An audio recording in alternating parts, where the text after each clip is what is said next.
foi no tempo da Reforma que outra vez se expressaram dúvidas a respeito de Tiago. Erasmo, impressionado pela boa qualidade do grego de Tiago, mencionou a opinião tradicional de que a carta tivesse sido escrita pelo irmão do Senhor. Lutero também criticou a autoria apostólica de Tiago, mas seu espírito crítico ia muito mais longe do que o de Erasmo. Para Lutero, o ponto de atrito estava na tensão que via entre Tiago e os principais livros do Novo Testamento, a respeito da questão de justificação pela fé. Tiago, disse Lutero, abre aspas, desfigura as escrituras e assim opõe-se a Paulo e a todo o texto sagrado. Fecha aspas. E ele também caracterizou a carta como epístola de palha. Então, ao lado de Judas, Hebreus e Apocalipse, Lutero colocou Tiago no final de sua tradução alemã do Novo Testamento, mas apesar de Lutero ter tido claras dificuldades com Tiago, tendo chegado às raias de lhe conferir um status secundário, seu espírito crítico não deve ser exagerado. Ele não excluiu Tiago do cânon, e tem sido estimado que em suas obras ele cita mais da metade dos versículos de Tiago como textos detentores de autoridade.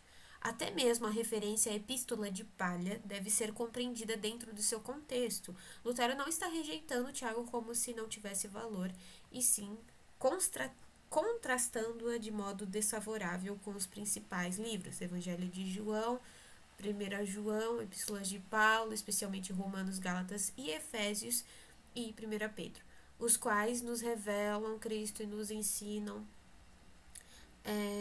tudo o que é necessário e salutar, mesmo que nunca tivéssemos visto ou ouvido sobre qualquer outro livro de doutrina. Assim, em outra oportunidade, Lutero afirma o seguinte sobre Tiago, abre aspas, não posso incluí-la entre os livros principais. Lutero afirma, embora não impediria, li a linha de cima do texto, embora não impediria que alguém a incluísse ou exaltasse como bem quisesse, pois nela se encontram muitos dizeres importantes. Fecha aspas. Entre outros reformadores, poucos seguiram Lutero em seu espírito crítico acerca de Tiago. Calvino, por exemplo, apesar de admitir que Tiago, abre aspas, na proclamação da graça de Cristo parece mais moderado do que seria próprio a um apóstolo, fecha aspas, observa que, abre aspas, claramente não se pode exigir que todos façam uso dos mesmos argumentos. Fecha aspas. Ele aceitou a autoridade apostólica de Tiago e defendeu uma harmonização entre Paulo e Tiago a respeito da justificação. O enfoque correto, seguramente, é o de Calvino.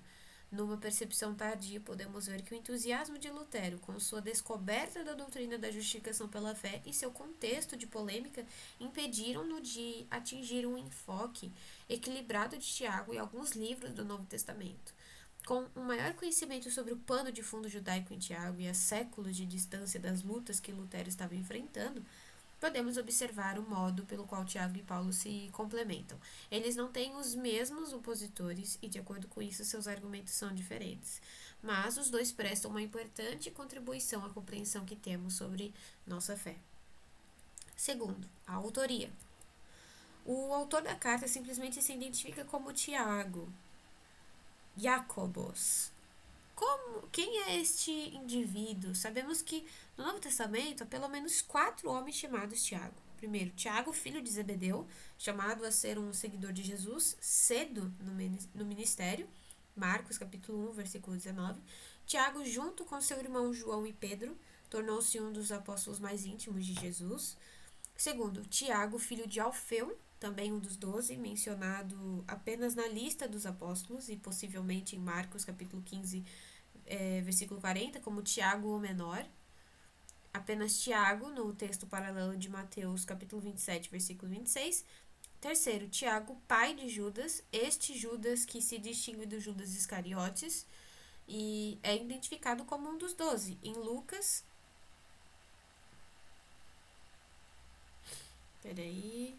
Em Lucas capítulo 6, versículo 16.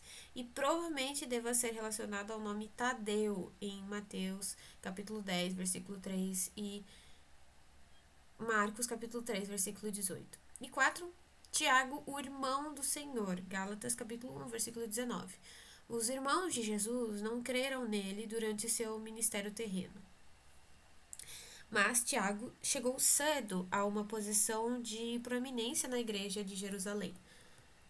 O Tiago da carta não precisa, é claro, ser identificado com algum Tiago mencionado no Novo Testamento, mas o uso de um único nome numa carta escrita com tamanha autoridade deixa subentendido que o autor era uma figura bem conhecida e que seria improvável que tal indivíduo pudesse passar sem ser mencionado no Novo Testamento.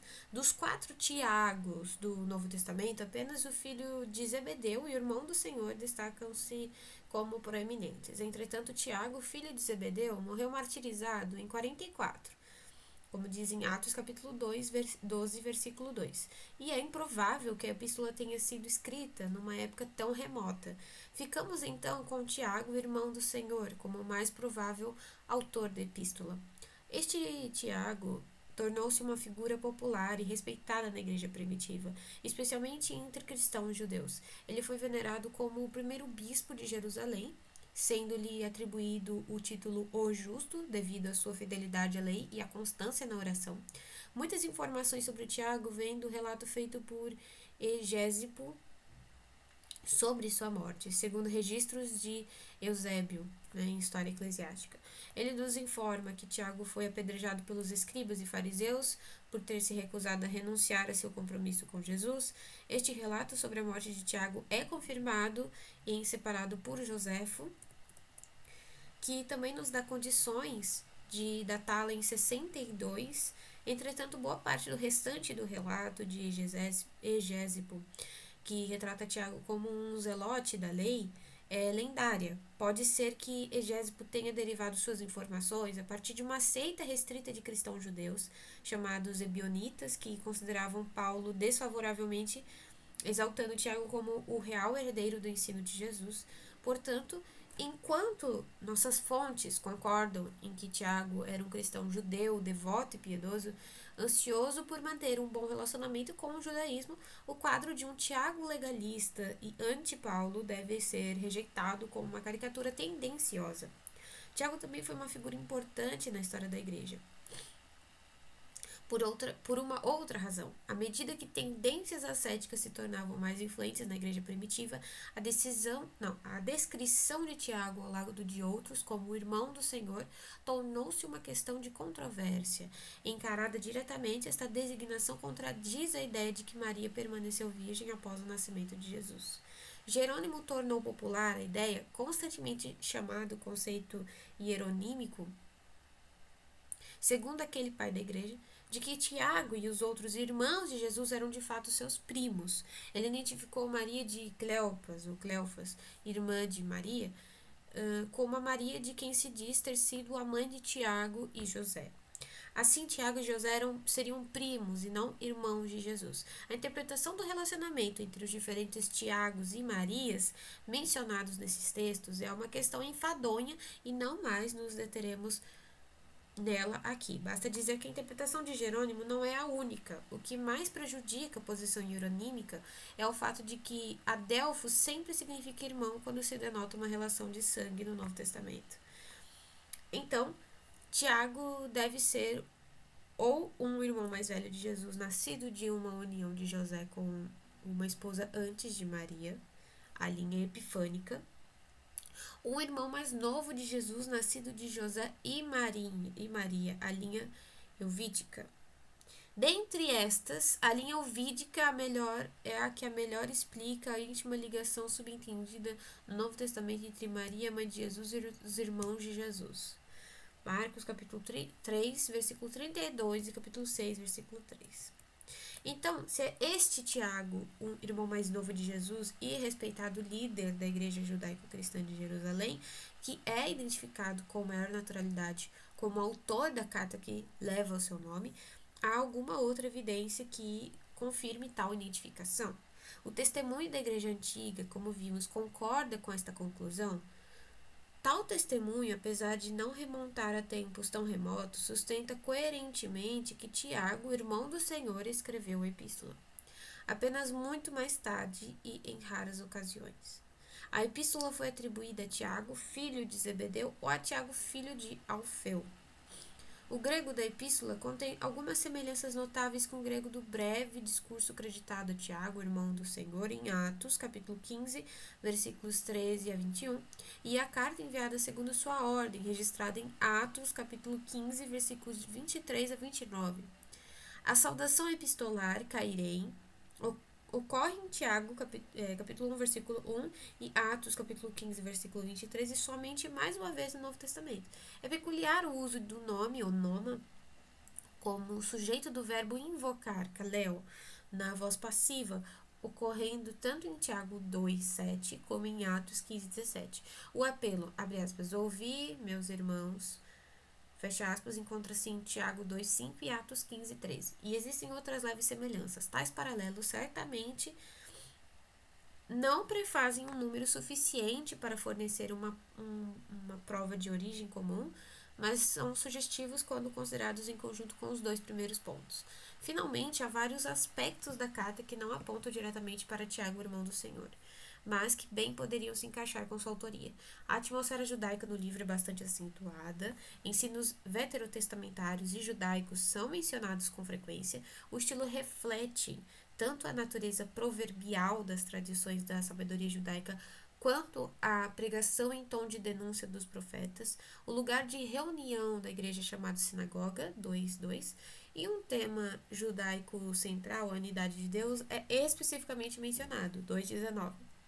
Por outro lado, a epístola revela poucas evidências de uma teologia cristã desenvolvida ou autoconsciente. Tudo isto sugere um autor que teria escrito numa data remota, num contexto judaico que procuraria manter boas relações com o judaísmo. A maneira pela qual o ensino de Jesus permeia toda a carta, sem ser abertamente citado, também poderia ser perfeitamente natural para alguém que vivesse no contexto de Tiago. E, por fim, a posição de Tiago como líder da igreja mãe dos cristãos judeus em Jerusalém o qualificaria de forma eminente para dirigir uma admoestação com autoridade, quer dizer, às 12 tribos que se encontram na dispersão. Juntas, estas considerações nos fornecem uma excelente razão para seguirmos a linha tradicional de que Tiago, o irmão do Senhor, escreveu esta carta. Mas muitos eruditos enxergam de modo diferente e têm sido propostas várias teorias alternativas sobre a autoridade. Uma das linhas mais extremas nega que Tiago seja basicamente um livro cristão. Segundo esta proposta, Tiago era originalmente um tratado judaico que foi cristianizado com duas referências a Jesus. Tal teoria apresenta muitas fraquezas, mas a objeção decisiva a ela é o grau em que a carta é permeada com referências ao ensino de Jesus. Alguns eruditos têm atribuído o livro a um Tiago desconhecido, mas a linha que tem obtido maior popularidade é a que liga a epístola a um líder cristão desconhecido. O nome Tiago em 1, geralmente visto como uma referência ao irmão do Senhor, ou foi acrescentado numa data posterior, sendo que o livro era anônimo em seu original, ou foi usado pelo próprio autor, a fim de conferir ao livro uma maior autoridade, sendo que neste caso o livro é pseudônimo. Os defensores destas teorias alternativas estão convencidos de que a carta por si contém aspectos incompatíveis com uma autoria pelo irmão do Senhor.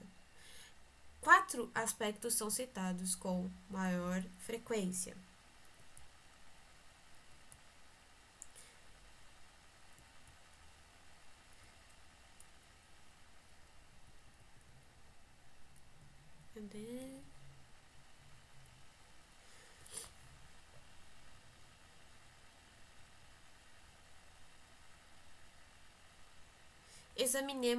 Examinemos-los um por vez. Então, eu vou ler até aqui e aí na próxima eu volto para ler cada um desses 4 pontos.